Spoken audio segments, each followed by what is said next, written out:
ரஷ்யாவோட Vladimir oblast. இந்த oblast Moscow oblast இருக்கு இல்லையா? ஸோ அதுக்கு பக்கத்துல இருக்கு. ஒப்லாஸ்ட்ன்னு கேட்குறீங்க இல்லையா? ஸோ அவங்களுக்காக சொல்லிடுறேன். புதுசா வர நபர்களுக்காக பலருக்கும் தெரிஞ்சிருக்கும். நம்ம ஊர்ல எப்படி ஸ்டேட் சொல்றோம். தமிழ்நாடு, கேரளா. ஸோ அது போல வந்து ரஷ்யால வந்து ஒரு ஒப்லாஸ்ட் வந்து பார்த்தீங்கன்னா, ஒரு ஸ்டேட் மாரி. ஸோ அந்த ரெப்ரசன்டேஷனுக்கு அவங்க சொல்றாங்க. ஸோ ரஷ்யாவோட விளாடிமிர் ஒப்லாஸ்ட்ல இருக்கக்கூடிய 2 டிஸ்ட்ரிக்ட் கிரிசாஸ்கி, மெலோன்ஸ்கி இந்த 2 டிஸ்ட்ரிக்ட்ல இருக்கக்கூடிய மக்களை டெம்பரவரியா பகுதியிலிருந்து கொஞ்சம் வாங்க வெளியே அப்படிங்கிறது போல டிரான்ஸ்ஃபர் பண்ணிட்டு இருக்காங்க மக்களை அப்படிங்கிறது போல சொல்லப்பட்டுட்டு வருது. வதந்திகள் தான். லோக்கல் சோர்ஸ் கிட்ட இருந்து இன்னும் உறுதிப்படுத்தப்படல ரஷ்ய தரப்பு இருந்து. ஏன்பா இங்கிருந்து திடீர்னு ஏன்னா இது எங்கேயோ இருக்குது, கான்டாக்ட் எங்கேயோ இருக்குது என்ன அப்படிங்கிறதோட கேள்விகள் வருது இல்லையா? வேற ஒண்ணுமே இல்லை. சமீப காலமா உக்ரைன் தரப்பு வந்து இந்த ஆயுத கடன்களை குறி வச்சு அடிச்சிட்டு இருக்காங்க இல்லையா? ஸோ இந்த 2 டிஸ்ட்ரிக்ட்லயும் வந்து பார்த்தீங்கன்னா ஆயுத குடோன்கள் இருக்கு. அதிகமான ஆயுதங்கள் இங்க இருக்கலாம். ஏன்னா ரஷ்யாவோட கேபிட்டலான மாஸ்கோ ஒப்லாஸ்டுக்கு பக்கத்துல இருக்கக்கூடிய ஒப்லாஸ்ட். ஸோ கேபிட்டலை ப்ரொடெக்ட் பண்றதுக்காக கண்டிப்பா அதிகமான ஆயுதங்கள் இங்க வச்சிருப்பாங்க இல்லையா? மேபி இது மேல தாக்குதல் பண்ணலாம். ஸோ வெடி விபத்து தீவிரமா இருக்கிறதுனால மக்களுக்கு இழப்புகள் ஏற்படலாம் அப்படிங்கிறது போல நினைச்சுக்கிட்டு இங்க இருக்கக்கூடிய மக்கள்லாம் வேற பக்கத்துல அப்புறப்படுத்துறாங்களா அப்படின்ற கேள்விகள் வருது. ரெண்டாவது இது ஒரு ப்ரிகாஷனரின்னு பார்க்கலாம். ரெண்டாவது இதை வந்து பாத்தீங்கன்னா நீங்க என்ன வேணா செஞ்சுக்கோங்க, நாங்க எல்லாத்துக்கும் தயாரா தான் இருக்கோம் அப்படிங்கிற ஒரு போக்க ரஷ்ய தரப்பு வந்து காட்டுறாங்களா அப்படின்ற கேள்விகள் வர ஆரம்பிச்சிருக்கு. ஏன்னா உக்ரைன் அடுத்து இங்க தான் நடிப்பா பரவாயில்லடி அப்படிங்கிறது போல இருக்கா அப்படிங்கிற போல கேள்விகள் வருது. இது வந்து சைக்காலஜிக்கல் வார்ஃபேர். எப்படி வந்து உக்ரைன் ரஷ்யாவோட டிப்போ அடிக்கும் போது ரஷ்யா இணக்கமா போவாங்களா? இழப்புகள் அதிகமா இருக்கே, அட் ஹை காஸ்ட் வந்து ரஷ்யா பே பண்ண வேண்டியதா இருக்கே அப்படிங்கிற போல கேள்விகள் வருது இல்லையா? பரவாயில்ல அதனால என்ன அப்படிங்கிறது போல மனப்பான்மையில ரஷ்யா இருக்காங்களா அப்படின்ற கேள்விகள் வருது. இந்த போல நடக்குது அப்படிங்கிற போது. பட் இன்னும் அஃபிஷியலா எந்த ஸ்டேட்மெண்ட் வரல. வந்துச்சுன்னா அடுத்த பதிவுல பார்ப்போம். அது மட்டும் இல்லாம உக்ரைனோட அடுத்த இலக்கு இதுதானா? உக்ரைனோட ட்ரோன்கள் இந்த பகுதி அடையுமா அப்படிங்கிறதும் ஒரு கேள்விக்குறி தான். பொறுத்து தான் பார்க்கணும். ரெண்டாவது அனலிஸ்ட் தரப்புல இருந்து என்ன சொல்றாங்கன்னா, இதெல்லாம் ட்ரோன் தாக்குதலே கிடையாதுங்க. எல்லாம் க்ரூஸ் மிசைல் தான் இது போல தாக்குதல் பண்ண முடியும். அதுதான் இந்த அளவுக்கு வெடி விபத்துகளை ஏற்படுத்த முடியும். சும்மா போய் ஒரு ட்ரோன் ஒரு ஆயுத கடங்களை விழுந்த உடனே பத்திக்கிறதுக்கு அது என்ன பட்டாசு கடையா? அப்படிலாம் வெடிக்காது. ஏன்னா இது போல ஒரு ஃபெசிலிட்டி இருக்குன்னா எல்லாம் அடுக்குமாடி கட்டடம் மாதிரி எல்லாம் ஒரு ரேக்லயும் ஒன்னொன்னுல அடுக்கி வச்சிருக்க மாட்டாங்க. இது வந்து அண்டர் கிரவுண்ட்ல இருக்கக்கூடிய ஆயுத கிடங்குகளா இருக்கும். அதிகமான ஆயுதங்களை அண்டர் கிரவுண்ட்ல தான் வச்சிருப்பாங்க.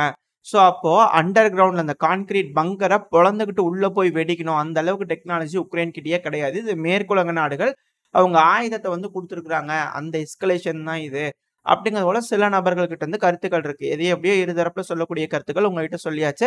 நீங்க என்ன நினைக்கிறீங்க அப்படிங்கறது மறக்காம கமெண்ட் செக்ஷன்ல சொல்லுங்க.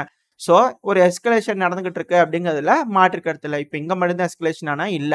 அடுத்தது ஜப்பான் பக்கத்துல போயிட்டாங்க. ரஷ்யாவோட விமானங்கள் ஜப்பானோட ஏர் ஸ்பேஸ் பக்கத்துல பறந்ததாகவும் இதுக்கு ஜப்பானோட விமானங்கள் வார்னிங் ஷாட்ஸ் அடிச்சதாகவும் சொல்லப்பட்டு வருது. இதுக்கு ரஷ்யாவோட விமானங்களை பார்த்து சுட்ட ஜப்பான் அப்படிங்கிறது போலலாம் சில டைட்டில்ஸ் பார்க்க முடிஞ்சிருந்தது. பட் ஆனால் அது வந்து வார்னிங் ஷாட்ஸ். இங்க பாருங்க இது எங்களோட நிலப்பரப்பு, இங்க வந்து போயிருங்க இதெல்லாம் பாதுகாக்கப்பட்ட பகுதி அப்படிங்கிறது போல சொல்றதுக்காக ஜப்பான் இது போல செஞ்சுக்கிறாங்க அப்படிங்கிற சொல்லப்பட்டு வருது. எஸ்கலேஷன் டாமினன்ஸ் தான். அதாவது நீ அங்க பண்ணினா நான் இங்க பண்ணுவேன், நீங்க அதுவா இதுவா அப்படிங்கிறது போல இருக்கு இல்லையா? நீங்க ஒரு இடத்துல காய் எடுத்து வச்சீங்கன்னா நாங்க ஒரு இடத்துல காய் வச்சு வைப்போம். அதுபடி ஒருத்தவங்களுக்கு ஒருத்தவங்க சலிச்சவங்க இல்ல, எல்லா இடத்துலயும் எஸ்கலேட் பண்ணிட்டு தான் இருக்கிறாங்க. இருதரப்புல இருந்து அதுல மாற்று கருத்தே இல்லை. யாரு முதல்ல இறங்கி போறது, யாரு முதல்ல பேச போறது, அதுதான் இங்க இருக்கக்கூடிய கேள்வி.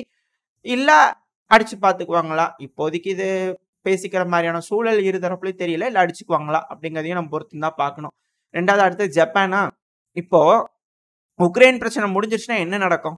அடுத்த இஸ்ரேல் காசா பிரச்சனையில இஸ்ரேலுக்கு அழுத்தம் கிடைக்கும் அப்படிங்கிறது போல பலரும் சொல்லுவாங்க. ஆனா அது கிடையாது. அடுத்த சைனா ரெடி ஆயிட்டு இருக்காங்க அப்படிங்கிற போல தகவல்கள் வந்துகிட்டு இருக்கு. ஏன்னா தைவான் தரப்புல இருந்து கதறல்கள் வந்துகிட்டு இருக்கு. ஏங்க அமெரிக்கா எல்லாத்தையும் கொண்டு போய் நீங்க இஸ்ரேலுக்கு உக்ரைனுக்கு கொடுக்குறீங்களே, எங்களுக்கு தர வேண்டிய ஆயுதங்கள் எங்கே? எங்களை காப்பாத்துறதுக்கான ஆயுதங்கள் எங்கே? எங்களுக்கு கொடுக்க சொன்னது ஆயுதங்கள் கொடுங்கள் அப்படிங்கிறது அவங்க தரப்பு வந்து கதறல்கள் வந்திருக்கு. அடுத்தது அவங்க தான் அப்படிங்கிறது போல அவங்களுக்கு நல்லா தெரியும். ஏன் என்ன ஆச்சுப்பா அப்படி அப்படிங்கிற போல ஒரு கேள்வி வரும் இல்லையா? அதாவது அமெரிக்காவோட ஆப்பிள் போனுக்கு வேணுங்கிற சிப்ஸ் எல்லாமே அமெரிக்கால தயாரிக்கப்படுது அப்படிங்கிறதோட செய்திகள் நம்ம நேத்திக்கு பார்த்துருப்போம். அதான் டிஎஸ்எம்சியோட இணைஞ்சு. ஸோ அமெரிக்காலேயே இதுக்கு மேல சிப்ஸை மேனுஃபேக்சர் பண்ணிக்குவாங்க. இனிமே அதுக்கு எந்த ஒரு பிரச்சனையும் கிடையாது.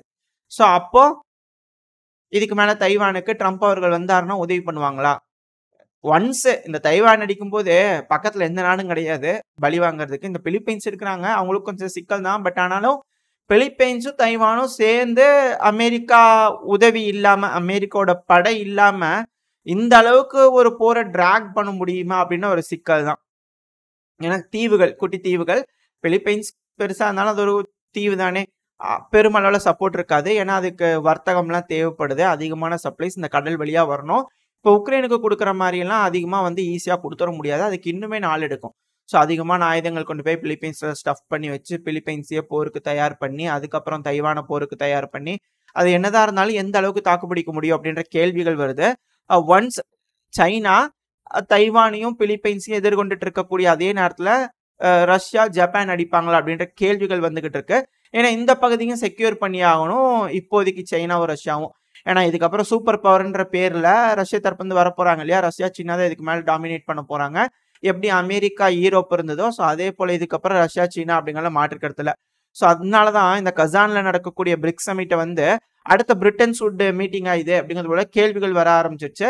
மேபி ரஷ்யாவோடது ஒரு ரிசர்வ் கரன்சி, அதுக்கப்புறம் சீனாவோடது ஒரு ரிசர்வ் கரன்சி ரென்மின்பிங் இருக்கு இல்லையா? ஸோ அது ஒரு ரிசர்வ் கரன்சி. இதுக்கப்புறம் இந்த 2 ரிசர்வ் கரன்சியும் டாமினேட் பண்ணுமா? கூடுதலா நம்மளோட ரிசர்வ் கரன்சியும் டாமினேட் பண்ணுமா? இந்த போல 3 நாடுகள் டாமினேஷன் இந்த பகுதியில இருக்குமா? அப்படின்ற கேள்விகள் வந்துகிட்டு இருக்கு. என்னப்பா திடீர்னு நம்ம கரன்சியை கொண்டு வந்து சேர்த்திட்ட அப்படிங்கிற ஒரு கேள்வி வரும். ஏன்னா ஒரு காரணம் வேணும் இல்லையா? அவங்க 2 பேரும் போருக்கு போறாங்க, ஜெயிச்சுக்கிறாங்க, அவங்க கரன்சி வருது. நம்மளோட கரன்சி எப்படி அப்படின்ற ஒரு கேள்வி வருது இல்லையா? நம்மளும் பிரிக்ஸ்ல இருக்கோம். அதாவது இந்த ரஷ்யா, சைனாக்கு இணக்கமா நம்ம இருக்கோம். 2வது மேற்குலக நாடுகளுக்கு இணக்கமா நம்ம இருக்கோம். ஏன்பா அதெல்லாம் அவங்களே அவங்களோட பாத்துக்குவாங்க அப்படின்ற ஒரு கேள்விகள் வரலாம். பட் ஆனா இங்க இருக்கக்கூடிய மிக முக்கியமான விஷயம் என்னன்னா, ஃபின்லாண்டும் சரி, எஸ்தோனியாவும் சரி, இந்த இடத்துல நேவல் பிளாக்கேட் போட்டுறலாமா அப்படிங்கிறது போல ஒரு யோசனையில இருந்துக்கிறாங்க. போட்டு தான் பாருங்களேன் அப்படிங்கிறது போல சில அனலிஸ்ட் தரப்பு வந்து இருக்கு. அதுவும் பயங்கரமான ஆத்திரங்கள் வந்து பாத்தீங்கன்னா ரஷ்யாக்குள்ள பேசிட்டு இருப்பாங்களே, அவங்க தரப்பு வந்து வர ஆரம்பிச்சிருக்கு. நேவல் பிளாக்கேட் ரஷ்யாவுக்கா அப்படின்ற போல கேள்விகள்.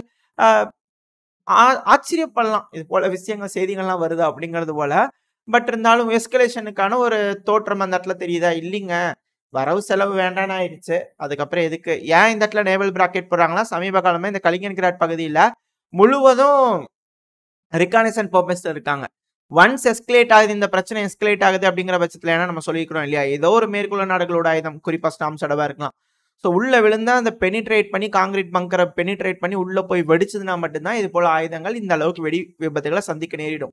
ஸோ ஒரு வேளை அது இப்படி செஞ்சுக்கிறாங்க, ரஷ்யா தரப்பு இருந்து ஆதாரங்கள் கொடுக்குறாங்க, திருப்பி ஒரு எஸ்கலேட் பண்றாங்க, அட்டாக் பண்றாங்கன்னா இந்த இடத்துல நேவல் பிளாக்கெட் போட்டா தானே ஈஸியா கலினின்கிராட் பிடிக்க முடியும் அப்படிங்கிறது போல யோசிக்கிறாங்க சில அனலிஸ்ட் தரப்பு இருந்து. பட் ஆனா அதெல்லாம் நடைமுறையில சாத்தியம் இல்லைங்க அப்படிங்கிற போல சிலர் தரப்பு வந்திருக்கு. எது எப்படியோ உங்களோட கருத்துக்கள் எட்டிய விட்டுற நடக்குமா நடக்காது அப்படிங்க நீங்க யோசிச்சு உங்களோட கருத்துக்களை கமெண்ட் செக்ஷன்ல சொல்லுங்க. அது மட்டும் இல்லாம மேற்குலக நாடுகளோட மோதல் போக்கு, அதாவது இதைத்தான் சொல்ல வந்தேன். ரஷ்யாவோடையும் சரி, சீனாவோடையும் சரி அவங்களோட மோதல் போக்கு இருக்கிறதுனால ஆல்டர்னேட்டிவா அவங்களுக்கு ஒரு கரன்சி தேவைப்படுது. அதுதான் நம்மளா அப்படின்ற கேள்விகள் வருது. ஏன்னா இப்போ அமெரிக்காவுக்கு போயிருக்கக்கூடிய நம்மளோட பிரதமர் அவர்களும் இதுக்கு மேல இருக்கக்கூடிய வளர்ச்சியை பத்தி பேசிட்டு இருக்காரு. ஸோ அதோட சாராம்சம் வச்சு பார்க்கும்போது நம்ம தான் இதுக்கு மேல பேடா இருக்க போறோம், லான்ச் பேடா இருக்க போறோம் எல்லா டெக்னாலஜிக்கும் அப்படிங்கிற புரிஞ்சுக்க முடியுது. 2வது அமெரிக்கா இருக்காங்களே, அவங்க தரப்புன்னு ஸ்டேட்மெண்ட் வந்திருக்கு. என்னன்னா இதுக்கு மேல ரஷ்யாவோட டெக்னாலஜியும் சீனாவோட டெக்னாலஜி வந்து பாத்தீங்கன்னா இந்த ஸ்மார்ட் கார் இது போல விஷயத்துக்குலாம் யூஸ் பண்ணக்கூடாது அப்படிங்கிறது போல பேன் பண்ணிடணும் அப்படிங்கிறது போல அவங்க தரப்புன்னு சொல்றாங்க. ஸோ கண்டிப்பா இதுக்கு மேல இந்த நாடு இரு பிளவா பிழிய போகுது. அதுல மாற்று கருத்தே இல்லை. ஒரு சைடில் இருக்கக்கூடிய நாடுகள், குறிப்பா இந்த அமெரிக்கா டாமினேட்டட் கண்ட்ரிஸ் வந்து பாத்தீங்கன்னா ரஷ்யன் டாமினேட்டட் கண்ட்ரிஸோட கண்டிப்பா பேச போறது கிடையாது. அப்போ ஒரு இன்டர்லிங்க் கண்ட்ரி வேணும். அது நம்மளா இருப்போமா? நம்ம தான் ஒரு புது சுவிட்சர்லாண்டா உருவெடுக்க போறோமா அப்படின்ற போல கேள்விகள் வருது. இதெல்லாம் பல யூடியூப் சேனல்ல இந்தியாஸ் நெக்ஸ்ட் சுவிட்சர்லாண்ட் அப்படிங்கிற போலாம் சொல்லியிருப்பாங்க. பட் இத எப்படி நம்ம சாதகமா பயன்படுத்தி வளர்ச்சி பாதைக்கு எடுத்துட்டு போறோம் அப்படிங்கிறது யோசிக்கணும். ஏன்னா இங்க இருக்கக்கூடிய இந்தியாவே பல பிரிவுகளா பிரிக்கணும், ஏகப்பட்ட சிக்கல்களை உருவாக்கணும் அப்படிங்கிற திட்டங்கள்லாம் இருக்கு. அது மட்டும் இல்லாம ஹெல்தியான காம்படிஷன்ஸ் இருக்கு. நம்மளுக்குள்ளேயே வந்து பாத்தீங்கன்னா எக்கனாமில யாரு சூப்பர் பவர், தமிழ்நாடா இல்ல ஆந்திராவா அப்படிங்கிறது போல இதெல்லாம் போயிட்டு இருக்கு. அந்த மாதிரி ஹெல்தியான காம்படிஷன் இருக்கலாம். பட் ஆனா பிரிவினைக்கான காம்படிஷன் இந்த பதில வந்துடக்கூடாது. இந்தியாக்குள்ள இருக்குது அப்படிங்கும்போது இப்பதான் நம்ம ஒரு $3 trillion $4 trillion எக்கனாமியா மாறி இருக்கோம். இப்பவே எல்லா பக்கத்துலயும் புள்ளி பண்றதுக்கு ரெடியா இருக்கிறாங்க. 2வது பங்களாதேஷ்ல வர துர்கா பூஜை நடக்க போகுது. அதுக்காக ஃபுல் அலர்ட்ல இருக்கிறாங்க பங்களாதேஷ்ல. ஒருவேளை அங்க ஏதாவது சிக்கல்கள் ஏற்படுது அப்படிங்கும்போது மிகப்பெரும் பிரச்சனையா மாறிடும். அந்த ஒரு காரணத்தினால கூட நம்ம பங்களாதேஷ்ல வந்து பாத்தீங்கன்னா ராணுவத்துக்கு அதிகமான பவர் கொடுக்குறாங்கன்னு சொல்லிட்டோம் இல்லையா? லா அண்ட் ஆர்டரை மெயின்டைன் பண்ணுன்றதுக்காக. ஸோ அந்த இடத்துல வந்து பாத்தீங்கன்னா அதுக்காக அப்படி செய்யறாங்க அப்படிங்கிற சொல்லப்பட்டு வருது. அது மட்டும் இல்லாம பங்களாதேஷ் தரப்புல இருந்து கொஞ்சம் குமுறல்கள் வந்திருக்கு. இங்க பாருங்க, நீங்களும் பாகிஸ்தானுக்கு சண்டையா இருக்கலாம், அதனால சார்க்ல இருக்கக்கூடிய நாடுகள்லாம் பாதிப்படையக்கூடாது, எல்லாத்துக்கும் சேர்த்து கொஞ்சம் பார்த்தேன்னு பாருங்க அப்படிங்கிற பங்களாதேஷ் தரப்புல இருந்து இருக்கு. அவங்க மிரட்டல்கள் செய்யற மாதிரி தெரியுது நம்மளுக்கு அப்படிங்கிற கேள்விகள் வருது.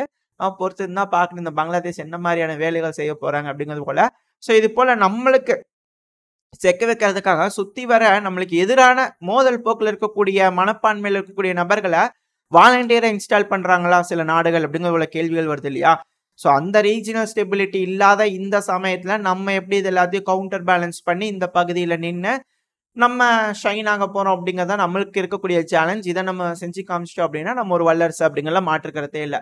அது மட்டும் இல்லாம யூஎன்ல பெர்மனன்ட் சீட் வேணும். இந்த பெர்மனன்ட் சீட்டுக்காக நம்ம கேட்டுக்கிட்டு இருக்கோம். இதுல என்ன சிக்கல் அப்படின்னு கேட்டீங்கன்னா ஒண்ணுமே இல்லைங்க. இந்தியான்றது காமனா அமெரிக்க தரப்புல இருக்கக்கூடிய நாடுகளும் சரி, ரஷ்ய தரப்புல இருக்கக்கூடிய நாடுகளும் சரி, ரஷ்யா சீனா நாடுகளும் சரி, ஏன்னா சமீபத்தில் சீனா கூட ஓகேன்ற மனப்பான்மையில வந்துட்டாங்க.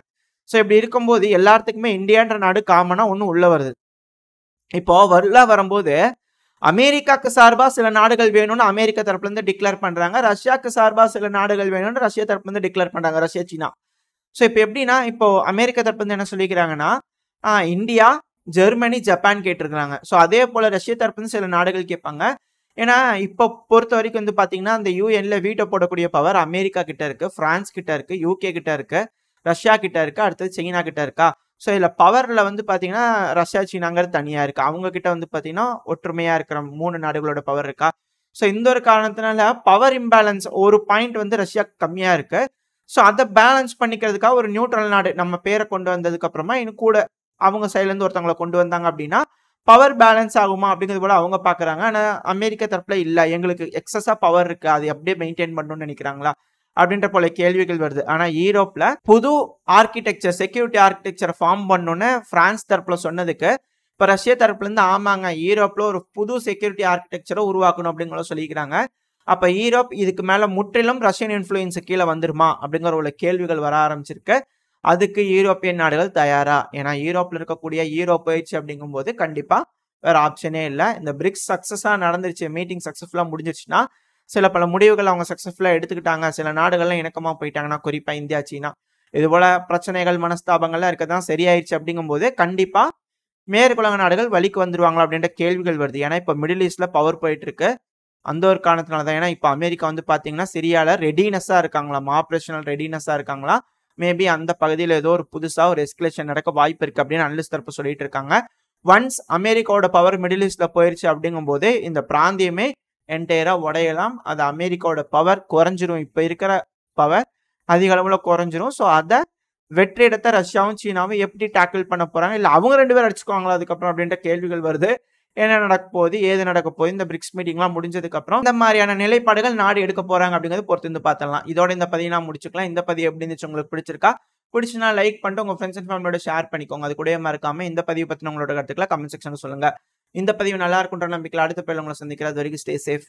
பை.